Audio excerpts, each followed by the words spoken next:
मैं तो आपके सामने कुछ नहीं, फिर भी आपसे कुछ प्रश्न पूछने का प्रयास करती हूँ।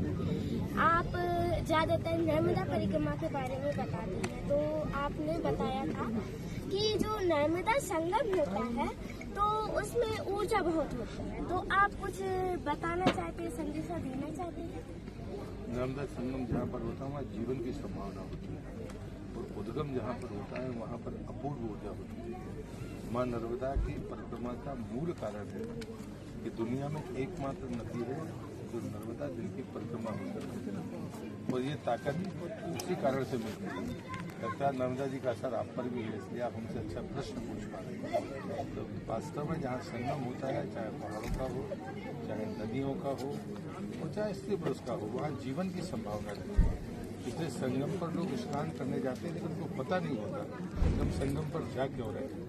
हर गृहस्थ को जीवन चाहिए, जीवन खुशियाँ चाहिए, इसलिए वो तीर्थों पर जाता है जहाँ संगम होते हैं, पर उसको कारण नहीं पता होता। हमारे गुरुदेव ने हमको बताया था, वही बात मैंने कही थी, मन से नहीं कही। तो आपने बताया भी था भील के बारे में, जिन्होंने आपको 3 रोटी का आटा दिया था, और वो जो संदेशा आपने दिया है वो आप देना चाहते थे या भील देना चाहता थे या आपके गुरुजी देना चाहते थे? कैसे पता चला आपको? पहले मेरा भी पता। ये मुझे मेरे पिताजी ने बताया और मेरी दीदी है वो। गजब के सवाल किए। संदेश देने वाले हम तो कोई नहीं होते। भील तो पता ही था, वो शराब पिए हुआ था, लेकिन उसको ये पता था कि मुझसे भिक्षा मांग रहा है, तो उसने उसकी खुराक होगी 10 रोटी की, लेकिन उसके बाद आटा था 6 रोटी का, और उसने 3 रोटी का मुझे दे दिया।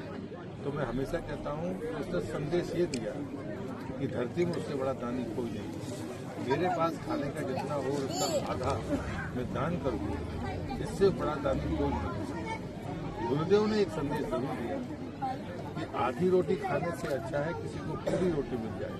तो हम 6 लोग थे, सामने 3 और भूखे थे, तो उन्होंने कहा कि 3 को 1-1 रोटी का आटा दे दो, तो कम से कम उनको आधार हो जाएगा।